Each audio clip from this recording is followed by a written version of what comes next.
O universo observável abrange uma área de cerca de 90 bilhões de anos-luz. Pode-se supor que a parte do universo que não podemos observar seja muito maior. O espaço é tão vasto que a mente humana simplesmente não consegue compreendê-lo, pelo menos por enquanto. No entanto, de acordo com algumas teorias, pode acontecer que o espaço seja muito menor do que parece para nós. Como isso é possível? Bem-vindo ao canal Hubble. Hoje vamos tentar guiá-lo pela ponte que conecta os mundos macro e micro. De acordo com os dados atuais, a parte do universo que ainda não pode ser observada pode ter cerca de 20 trilhões de anos-luz de diâmetro. Imagine isso.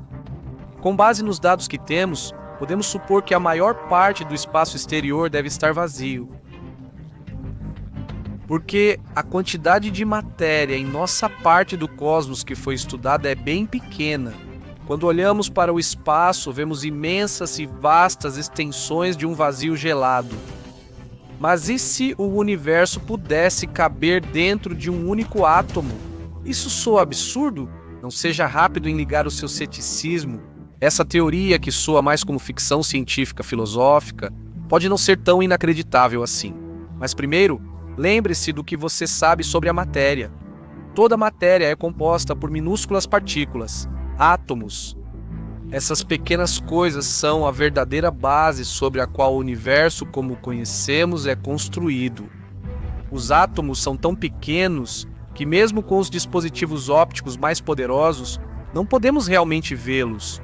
Aqui vai um fato interessante. Na realidade, não podemos nem saber com certeza como um átomo realmente se parece. Só podemos fazer suposições com base em teorias científicas. Embora não possamos ver os átomos com nossos próprios olhos, é considerado um fato comprovado que os átomos são compostos por partículas subatômicas ainda menores, como nêutrons, prótons, elétrons e quarks.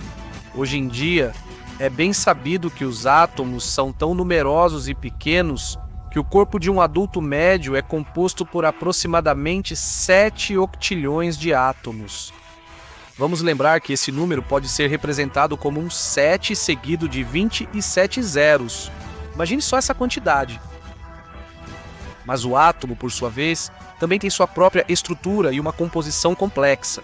É exatamente isso que nos permite considerar a teoria incrível do micro-universo. Então, como é o átomo por dentro? Do seu curso de química escolar, você provavelmente se lembra de que um átomo é composto por um núcleo, que é formado por prótons e nêutrons e elétrons que se movem ao redor dele. Esse modelo, proposto por Ernest Rutherford em 1911, foi chamado de modelo planetário do átomo. De fato, a analogia é óbvia, já que o movimento dos elétrons ao redor do núcleo é muito semelhante ao movimento dos planetas ao redor do Sol. Além disso, esse modelo nunca foi refutado e é até confirmado por pesquisas modernas, com a ressalva de que o movimento dos elétrons deve ser descrito pelas leis da mecânica quântica e não pela mecânica clássica, ou seja, a menor partícula, que é a base da matéria, tem uma estrutura semelhante nem mais nem menos ao sistema solar. Isso pode ser apenas uma coincidência determinada pelas leis da física? Ou existe algo mais? Algo muito mais fantástico, escondido nessa semelhança? Vamos voltar a essa questão mais tarde, mas por agora tente responder a isso. Quantos elétrons existem em nosso universo? Isso soa absurdo, não é? Mesmo o computador mais poderoso não conseguiria processar tal número quanto mais o cérebro humano. Mas, e se eu dissesse que existe apenas um elétron? Esta é exatamente a hipótese chamada teoria do universo de um elétron, proposta pelo físico americano Richard Feynman, e ela soa como pura ficção científica. De acordo com ela, existe apenas um elétron no mundo, que se move tão rapidamente através do espaço e do tempo que nos parece que há incontáveis elétrons. Apenas uma partícula dá forma a tudo o que consideramos o universo inteiro. O que você acha disso? Claro, essa teoria não ganhou muitos apoiadores, mas o curioso é que, graças ao princípio da indistinção dos elétrons, impossibilidade de distinguir um elétron do outro experimentalmente, não pode ser refutada. Isso é um verdadeiro paradoxo. Mas vamos voltar à estrutura do átomo e às incríveis teorias que ela gera. Vamos tentar responder a pergunta: Qual é o tamanho de um objeto? Apesar do significado cotidiano e familiar dessa palavra, na realidade o conceito de tamanho é bastante misterioso e relativo. Por exemplo, o mundo ao nosso redor é feito sob medida para o nosso tamanho, porque fomos nós que o construímos. Mas quando se trata das criações da natureza, as coisas são bem mais complexas. Montanhas são gigantescas para nós, e os planetas são tão enormes que é impossível compreender. E então há as formigas, assim como todas as microformas de vida, de apenas pequenas a microscópicas. Mas será que as formigas se consideram pequenas? Elas percebem que vivem em um mundo de gigantes? Difícil. O mundo delas é tão familiar para elas quanto o nosso mundo é para nós. Comparados aos objetos cósmicos, nós não somos nem microscópicos. Estamos falando de escalas ainda menores. Esse pensamento me dá arrepios. E não é à toa. Não é à toa que o grande mestre do terror e da ficção científica, Howard Phillips Lovecraft, promoveu a ideia da insignificância da humanidade diante do cosmos infinito em suas obras. E aqui chegamos à principal pergunta do nosso vídeo. Mas e se o nosso universo pudesse caber na ponta de uma agulha? E se o sistema solar fosse apenas um átomo, um de incontáveis outros, que formam algum outro tipo de matéria? Com base nessa ideia, é lógico supor que os átomos e partículas que formam a nossa própria existência também poderiam conter mundos inteiros dentro deles.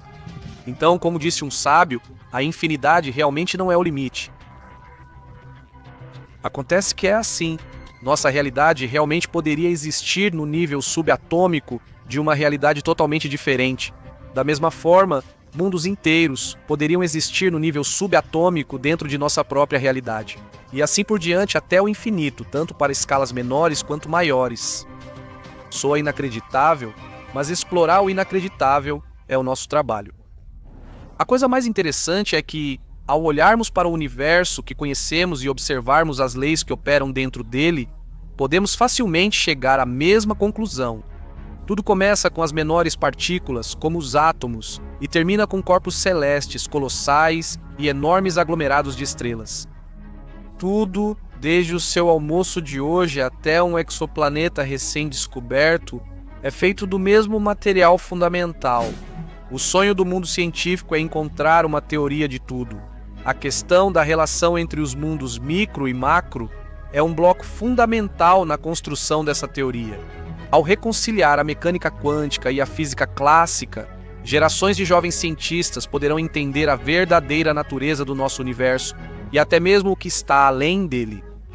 Afinal, mesmo de acordo com uma das teorias mais populares sobre a origem do nosso universo, ele começou como uma singularidade infinitamente densa e ainda assim minúscula. Depois, a partir desse pequeno ponto, ele se expandiu até todos os limites conhecidos.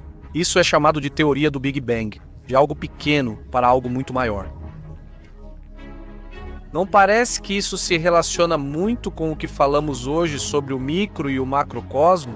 Sim, mas há também uma observação importante. Um ponto não é o mesmo que um átomo. A singularidade que deu origem ao Big Bang, apesar de seu pequeno tamanho, continha tudo o que era necessário para a criação de todo o universo. E você ainda não pode chamar isso de origem de um único átomo. Também existe a chamada teoria das cordas. É uma excelente candidata a uma teoria de tudo. A ideia principal dessa teoria incrivelmente complexa, que tem várias interpretações, é que um átomo não é aquele objeto esférico cuja forma e aparência lembramos da escola. Ele é mais parecido com cordas ou algo muito semelhante a elas. As relações entre essas cordas vibrantes incluem quase tudo o que é conhecido pela ciência. As leis da física clássica, incluindo a gravidade, assim como a mecânica quântica. Mas a teoria das cordas também tem seus pontos fracos. Embora explique muita coisa, ela começa a falhar, por exemplo, quando se trata da matéria escura, onde a teoria das cordas começa a vacilar. Mas não há motivo para pessimismo. Os cientistas têm trabalhado há muito tempo para incorporar o estudo da matéria escura na teoria das cordas. No final de 2018, cientistas suecos publicaram uma nova versão da teoria das cordas, segundo a qual nosso universo existe na borda de uma bolha em expansão constante. Essa versão rejeita as 4 dimensões com as quais estamos acostumados, 3 espaciais e uma temporal, e sugere que todo o nosso universo são apenas flutuações na superfície dessa bolha. O que acontece dentro da bolha ou a distância dela permanece um mistério. O que você acha dessas perspectivas? Somos apenas uma pequena civilização, um ponto em um pedacinho de realidade localizado na superfície de uma bolha, que por sua vez pode ser parte de algo muito maior. Talvez nosso mundo inteiro seja apenas um próton ou um quark, apenas uma minúscula partícula da realidade. Por que não sentimos isso de nenhuma forma?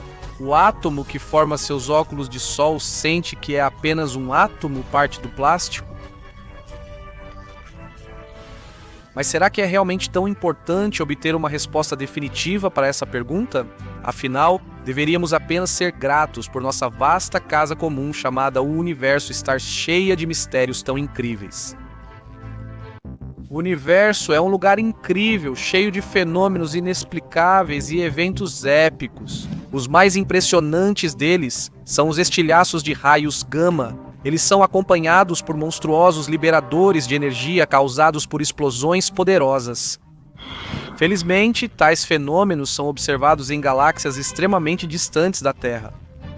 Se a situação fosse diferente, o Sistema Solar e a humanidade junto com ele dificilmente teriam chance de sobrevivência. Então, o que exatamente são os estilhaços de raios gama e que tipos existem? Como regra, os estilhaços de raios gama são divididos em curtos e longos, durando de 1 milésimo de segundo a 1 hora ou mais. Esse fenômeno mortal, mas impressionante até mesmo de longe, é um feixe relativamente estreito voando em direções opostas quase à velocidade da luz. Ele aparece no momento de uma explosão de supernova e marca o momento mágico do nascimento de uma estrela de nêutrons ou de um buraco negro. Este não é o único cenário. Às vezes, os estilhaços de raios gama também ocorrem durante a fusão de estrelas de nêutrons. Mas o que o Observatório Espacial Swift registrou vai além das explicações clássicas e é até um pouco assustador.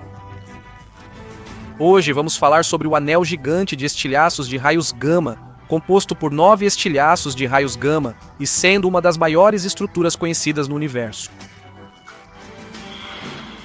Os estilhaços de raios gama foram discutidos pela primeira vez como um fenômeno em 2 de julho de 1967.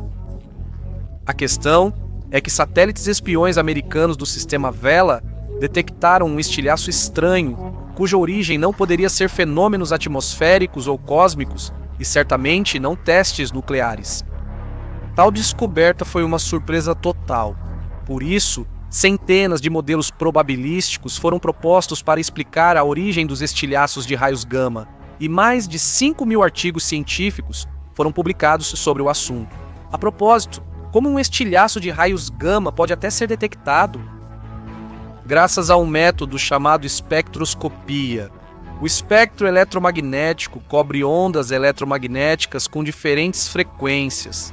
Neste vídeo, nos interessamos pelas mais energéticas, que estão relacionadas à radiação ionizante, dentro da qual os raios gama podem ser detectados.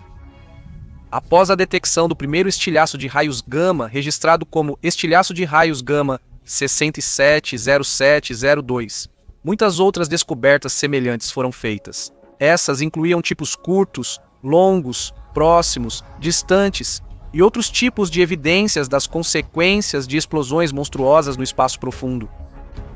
No início, os cientistas ficaram perdidos, perguntando o que poderia ter causado tais estilhaços intensos. Outra pergunta: de onde poderiam estar vindo esses estilhaços?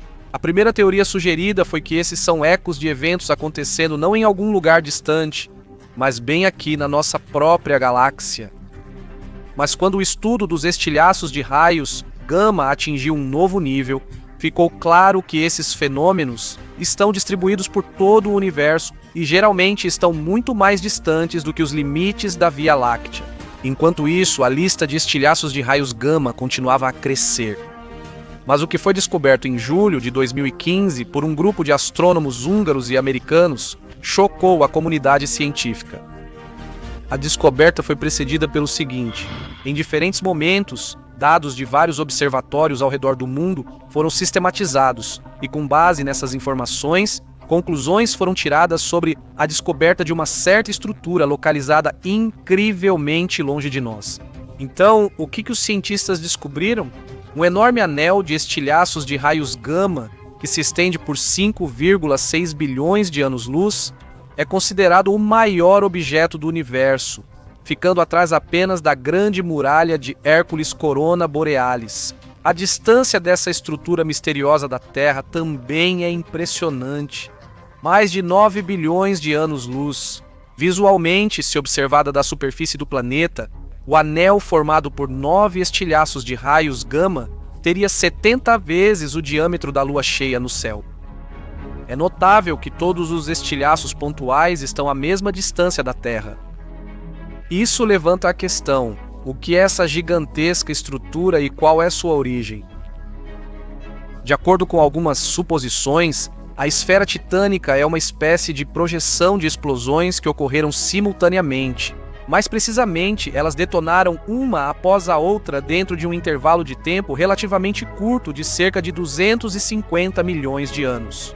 Os cientistas admitem que esse fenômeno é extremamente raro e a chance de que tal estrutura tenha se formado é de 1 em 20 mil. E ainda assim, o que é isso? Uma das teorias sugere que estamos lidando com um superaglomerado gigante de galáxias cercando um enorme aglomerado de matéria escura. Mas as hipóteses mais ousadas são as seguintes. Alguns astrônomos observando o objeto estão tentando mentalmente aumentar ainda mais a estrutura descoberta, embora já seja bastante grande. Os defensores da teoria mencionada afirmam que estamos observando apenas o disco interno. O externo, dizem eles, atinge um diâmetro de 10 a 12 bilhões de anos-luz. Se isso for verdade, então ele pode reivindicar com confiança o título de maior estrutura cósmica. Mas a teoria cosmológica afirma que tais conglomerados são impossíveis devido à isotropia do universo, que não permite flutuações aleatórias. De fato, isso também significa a impossibilidade da existência de enormes paredes galácticas descobertas pelos astrônomos nos últimos anos. Que conclusão pode ser tirada disso? Ou a teoria cosmológica interpreta erroneamente alguns aspectos do universo, ou a superestrutura tão precisamente delineada por 9 estilhaços de raios gama existe apenas na imaginação dos astrofísicos. Quão perigosos esses estilhaços podem ser? Para termos ao menos uma ideia da escala da energia liberada pelos estilhaços de raios gama, precisamos compará-los a algo familiar, como o Sol. Se assumirmos que nossa estrela explodisse um dia como uma bomba termonuclear, a energia liberada seria equivalente a um único estilhaço, e nem mesmo o mais forte. Uma explosão como essa, a uma distância de 10 anos-luz da Terra, seria fatal para nós. Imagine, em questão de segundos, tal quantidade aterrorizante de energia seria liberada, que poderia ser comparada a uma bomba atômica explodindo a cada hectare do céu. E garantimos a você, a atmosfera da Terra não nos ajudaria. Todas as formas de vida no planeta seriam aniquiladas instantaneamente. Mesmo se a explosão acontecer a uma distância 100 vezes maior do que a mencionada, as consequências para a Terra e seus habitantes ainda seriam muito graves. Portanto, cada estilhaço de raios gama é capaz de eliminar toda a vida em um raio de milhares de anos-luz. Felizmente, esse fenômeno é relativamente raro.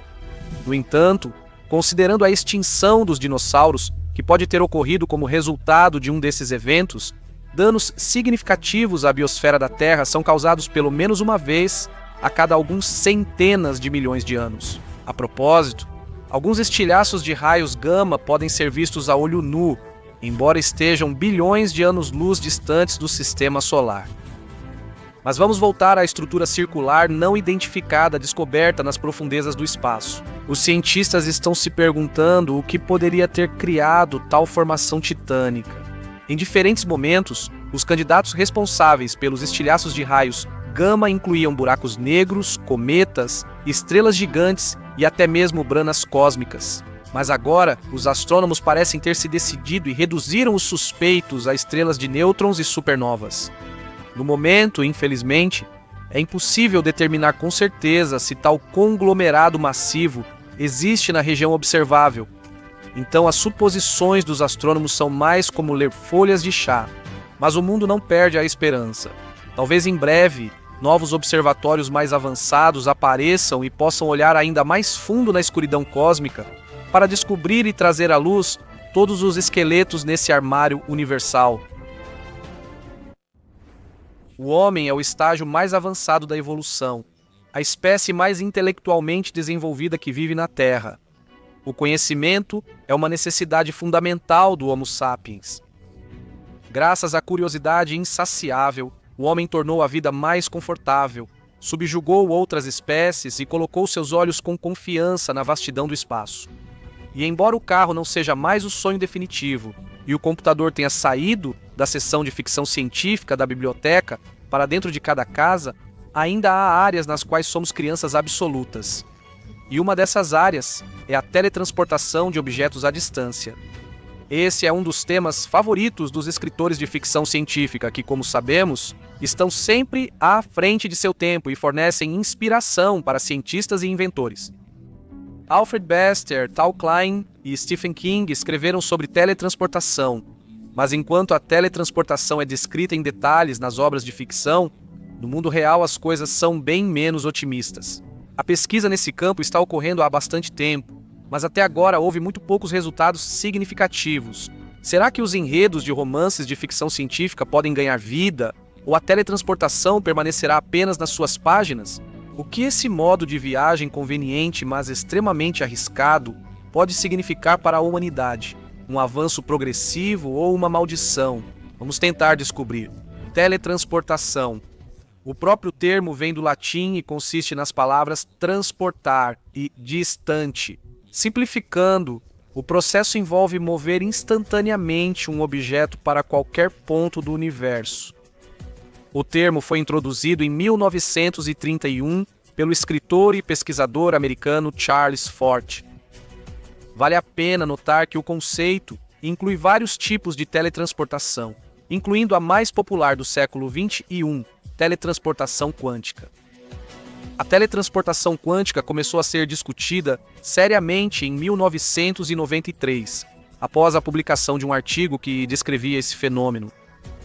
Naturalmente, não se falava de transportar instantaneamente uma pessoa de um lugar para outro. Ainda estamos incrivelmente distantes disso.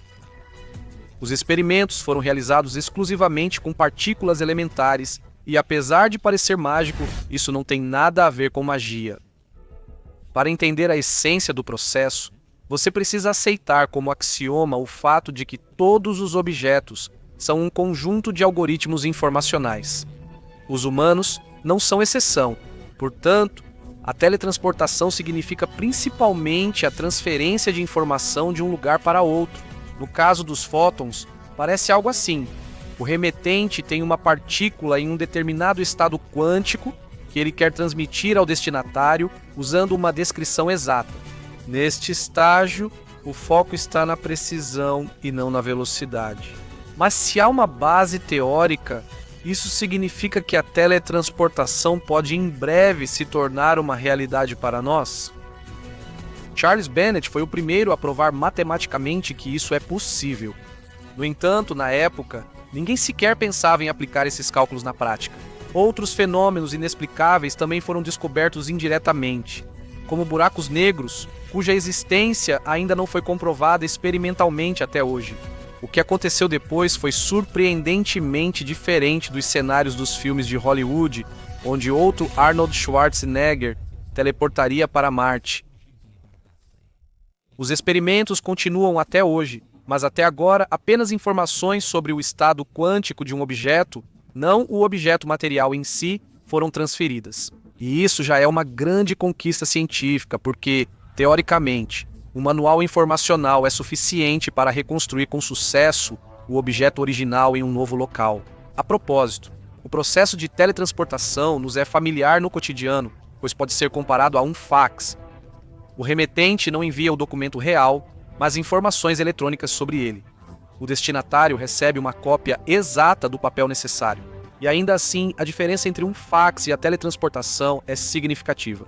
No segundo caso, O objeto original é completamente destruído e renasce em um local completamente diferente. O que é o mundo quântico e ele é diferente do familiar? Sim, e muito. Um exemplo vívido são as partículas que estão em superposição. Julgue por si mesmo. Na realidade, uma pessoa não pode estar ao mesmo tempo viva e morta. A realidade força um objeto a escolher um único estado, mas a realidade quântica não é assim. Partículas nela, como o gato de Schrödinger, podem estar simultaneamente em ambos os estados, desde que ninguém as esteja observando. Em outras palavras, ocorre uma espécie de superposição de um estado sobre o outro. Isso é exatamente o que o paradoxo de Schrödinger trata. O gato está sentado em uma caixa fechada, onde teoricamente a qualquer momento um dispositivo poderia ser acionado para liberar gás venenoso na caixa. E enquanto a caixa permanecer fechada, é impossível prever o estado do gatinho. A armadilha do gás pode ser acionada por acaso, e a probabilidade desse resultado é exatamente 50%. Assim, para o observador, o gato na caixa está ao mesmo tempo vivo e morto. É difícil entender isso, o que não é surpreendente. Durante várias décadas, as maiores mentes do mundo não conseguiram compreender totalmente essa informação que desafia a mente. Mas é exatamente assim que funciona a física quântica. E as melhores mentes da humanidade terão que continuar a descobrir isso por um longo tempo. Como a teletransportação quântica pode funcionar? Para que funcione corretamente, uma condição deve ser atendida: o entrelaçamento de duas partículas elementares. Essa conexão inexplicável permite que as partículas leiam o estado uma da outra, mesmo a grandes distâncias. Ao discutir essa questão fascinante, a famosa frase de Einstein é frequentemente mencionada: Deus não joga dados. O que os dados têm a ver com isso? Eles estão diretamente relacionados ao assunto do debate científico, pois usar analogias facilita entender a essência do entrelaçamento. Imagine que você tem dois dados que sempre somam 6. Se você rolar um deles e ele mostrar 2, então o jogador saberá exatamente qual é o valor do segundo dado, mesmo sem vê-lo. Uma situação semelhante ocorre com partículas quânticas entrelaçadas. Por que o universo faz tudo ser tão complicado? Bem, ninguém nunca nos prometeu a facilidade da existência. Esse fenômeno é difícil de compreender, mas isso não significa que o princípio mencionado não possa ser usado na prática. Experimentos nessa direção começaram há várias décadas. O iniciador foi o professor Anton Zeilinger, da Universidade de Viena. O experimento começou nas Ilhas Canárias. Em um laboratório na ilha de La Palma, um par de fótons foi criado. Um deles foi posteriormente enviado para a vizinha Tenerife, que está a 150 quilômetros de distância. A partícula viajou literalmente sobre um feixe de laser.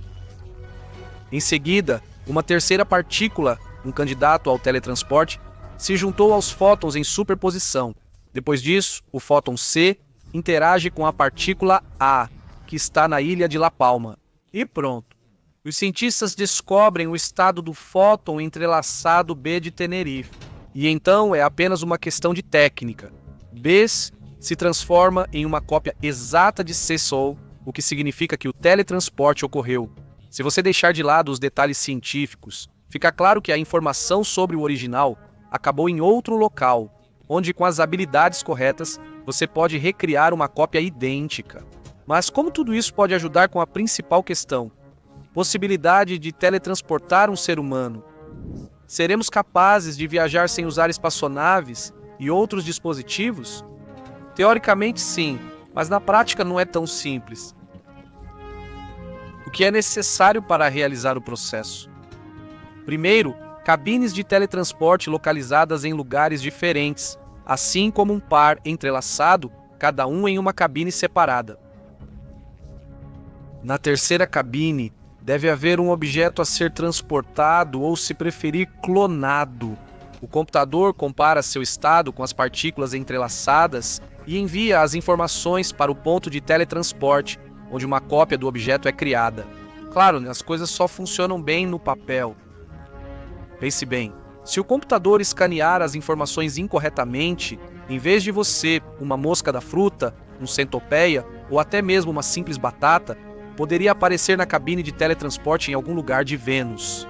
E simplesmente não há chance de retornar ao seu estado original, pois o material de origem foi destruído. Você pode dizer, será que um computador é capaz de cometer um erro? Quem sabe?